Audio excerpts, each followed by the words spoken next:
નમસ્તે મિત્રો, આપનું સ્વાગત છે યુટ્યુબ ચેનલ ગ્લીમ ઓફ ગોડમાં। આજે આપણે અધ્યાય 40 મૂળી શાસ્ત્રીનું અભિમાન ઉતાર્યું અધ્યાયમાં આગળ વધીશું। નાસિકમાં મૂળી શાસ્ત્રી નામે એક પ્રખર જ્યોતિષ વિદ્યાના અને હસ્તશાસ્ત્રના જ્ઞાતા બ્રાહ્મણ રહેતા હતા। એકવાર તેઓ નાગપુરના પ્રસિદ્ધ ધનિક બાપુ સાહેબ બુટીને મળવા શિરડી આવ્યા। ઘણીવાર સાંઈ બાબા ફળો ખરીદીને ત્યાં બેઠેલા ભક્તોને પોતાના હાથે વેચતા।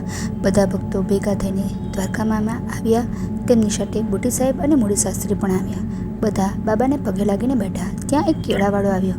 બાબાએ કેળાનો આખો ટોપલો ખરીદી લીધો અને બધાને કેળા છોડીને આપવા માંડ્યા। તે સમયે મૂળી શાસ્ત્રી બોલ્યા, સાંઈ બાબા, હું તમારો હાથ જોવા માંગુ છું। પરંતુ સાંઈ બાબાએ કંઈ જવાબ ન આપ્યો અને એમના હાથમાં છોડેલા કેળા મૂક્યા। થોડી વારે બધા વાડામાં આવ્યા। મૂળી શાસ્ત્રી સ્નાન કરી, વસ્ત્રો પહેરી, અગ્નિહોત્ર, સંધ્યાદી વગેરે નિત્ય કર્મો કરવા લાગ્યા। આ બાજુ સાંઈ બાબા લેંડીબાગ જવા નીકળ્યા। તેઓ બોલ્યા, થોડો ઘેરો મંગાવજો, આજે ભગવું વસ્ત્ર રંગવાનું છે। કોઈને સાંઈ બાબાની આ વાત સમજાઈ નહીં। થોડી વાર પછી બાબા ફરી દ્વારકામાઈમાં આવી ગયા।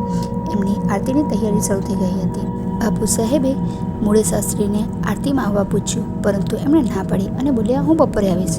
દ્વારકામાઈમાં ભક્તોએ બાબાની પૂજા કરી, પછી આરતી કરવા લાગ્યા। ત્યાં બાબાએ કહ્યું, પેલા નવા બ્રાહ્મણ પાસેથી દક્ષિણા લઈ આવો।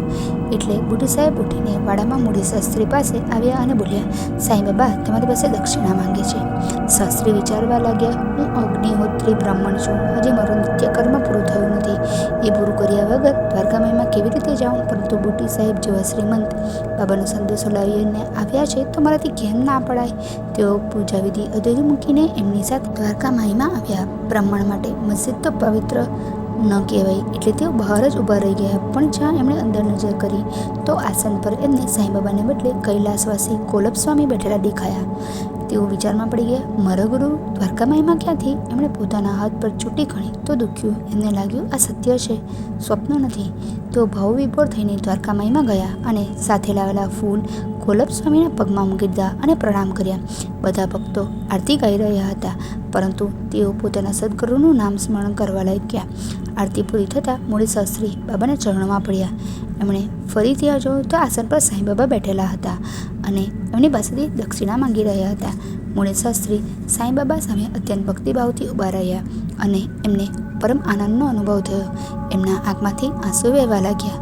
એમણે બાબાને ફરી પ્રણામ કરીને દક્ષિણા આપી અને પછી બોલ્યા, દેવ, આજે મેં મારા ગુરુ કોલપ સ્વામીના દર્શન કર્યા છે। મારી બધી શંકા નિર્મૂળ થઈ ગઈ છે। તમારામાં અને મારા ગુરુમાં કોઈ અંતર નથી, આ જે મને સમજાઈ ગયું છે। ત્યાં બેઠેલા ભક્તોને સાંઈ બાબાના સવારના શબ્દો, થોડો ઘેરું મંગાવજો, આજે ભગવું વસ્ત્ર રંગવાનું છે, સમજાયા। સાંઈ બાબાની લીલા સાચી જ અનેરી હતી। ઓમ નમઃ ઇતિ સદગુરુ શ્રી સાંઈ સચ્ચરિત્રમાં મૂળી શાસ્ત્રીનું અભિમાન ઉતાર્યું નામનો અધ્યાય 40 સમાપ્ત। ઓમ સાંઈ રામ। જો આપને આ વિડીયો પસંદ આવ્યો હોય તો વિડીયોને લાઇક કરજો, શેર કરજો અને મારી ચેનલને સબસ્ક્રાઈબ કરવાનું ભૂલતા નહીં।